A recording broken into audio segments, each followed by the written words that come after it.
At the start of the season, I asked you guys for some bold championship predictions. Now, some of them have aged like a fine wine, while others have aged absolutely horribly. For example, we had this one from Jack saying Sunderland will do well to avoid relegation. Now, to be fair, cast your mind back to the summer, this wasn't a completely crazy shout. Thinking back to the back end of last season, Sunderland had ended that campaign in a horrible run of form. From January onwards last season, Sunderland were one of the worst teams in the championship, but I think most people saw that as a massive underperformance. Don't get me wrong, I don't think many people saw them being automatic promotion challengers like they have been this season, but safe to say that bold prediction hasn't come true. Mark Sykes' bold prediction was that Sheffield United were going to have consecutive relegations to League One. Now, once again, this wasn't a completely crazy shout at the start of the season. Sheffield United had so much work to do over the summer with all the players going out, all the players coming in. There was quite a bit of doubt around Chris Wilder as well with his last couple of jobs at championship level. They hadn't really gone to plan. And I think when we recognise how well Sheffield United have actually done this season, it's easy to see, a parachute team coming down from the Premier League. They're doing well and in the top two at the moment. It's easy to think that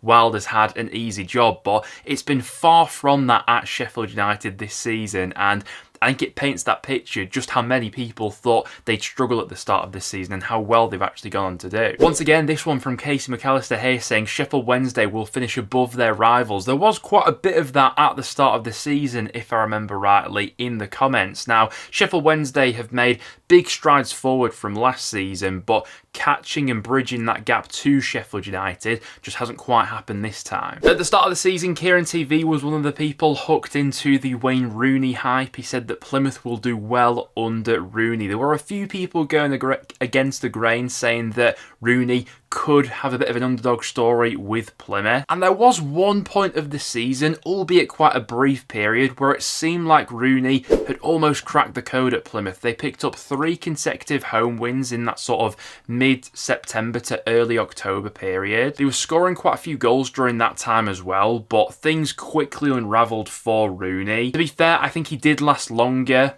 a lot longer actually, than a lot of us first thought. I think he was the most fancied manager to be the first one sacked in the championship. That didn't happen in the end. But ultimately, he only lasted until December. This one from Ashton isn't looking like a bad shout. Coventry and Middlesbrough to make the playoffs. Now, whether or not you'd constitute that as a bold prediction at the start of the season, I'm not so sure. I think both of those clubs were quite fancied for the top 6. Coventry making a really strong case at the moment that they're going to be in there come the end of the season. Middlesbrough maybe less so, but they have won back-to-back matches, seem to be getting things back on track now. Wouldn't be that surprised if that one came true. Dan Payne's had a bit of a stinker with this one. Derby to surprise all the odds and get into the playoffs. Now, they started out the season under Paul Warne fairly competitively. They were really hard to beat, especially at home. Obviously, very profitable from set-piece situations as well. But from sort of January onwards, they've just had no firepower whatsoever, have they? And it's quite tough to see them surviving from this point. Dan Payne actually doubled down on his Derby thoughts and said Derby will not be threatened by relegation at all. Looking at the league table right now,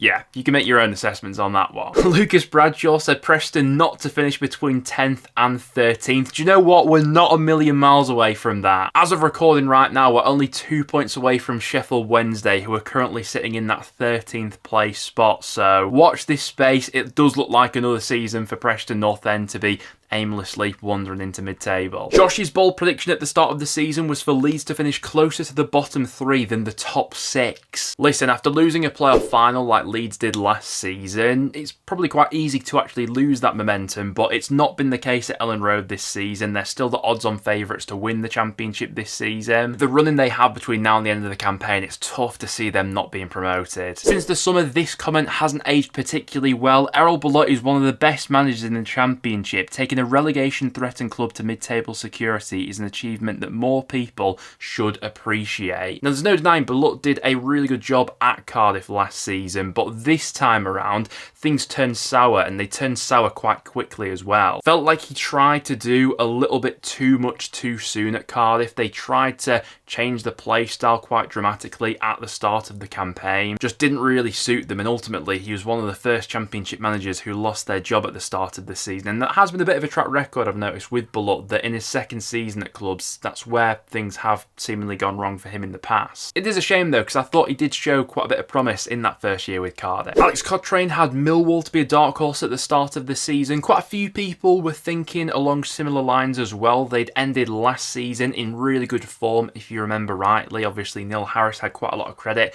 in the bank coming into this season. Obviously, he then ended up leaving partway through this campaign. Alex Neil has since come in. They've just about kept pace with the sides going for the top 6. There's a 7-point gap as of recording between Millwall and the playoffs. It feels like that will probably be a little bit too big of a bridge to gap between now and the campaign, but who knows? I think a solid top half mid-table finish would be a decent season for Millwall, all things considered.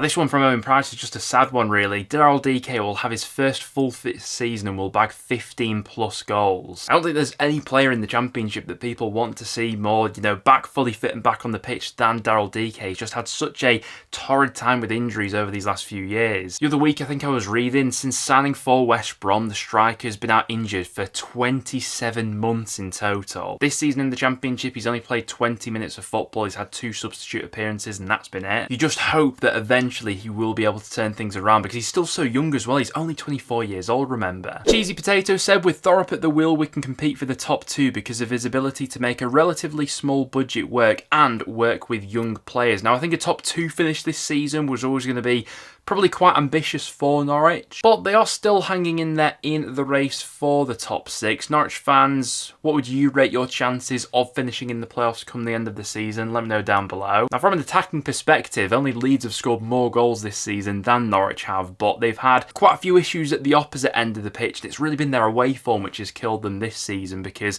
not that many sides have gone to Carrow Road this season, for example, and walked away with all 3 points. Like Amber Army said, Hull will finish in the top 2. Fully rate that ambition at the start of the season, but yeah, it's been quite a topsy-turvy year for the Tigers this season, hasn't it? But there were just some of my favourite bold predictions from some of you guys from the start of the season. I'd like to hear from you in the comments down below as well. Were there any bold predictions that you made yourselves, which you're looking back on now and thinking, why on earth did I think that? I've certainly had a few clangers in my own predictions from the start of the season. We'll react to them after the campaign's finished, but I mean, I already know. I had Luton in 3rd before a ball had been kicked. That's turned out to be an absolute stinker. I had Blackburn going down as well. They're challenging for a place in the top 6 right now, but it's why we love the Championship. It's so unpredictable. Apart from that though, guys, thank you very much for tuning in. If you did go on to enjoy, make sure to leave a like. Get all your thoughts in the comments down below, and I'll see you all in the next one.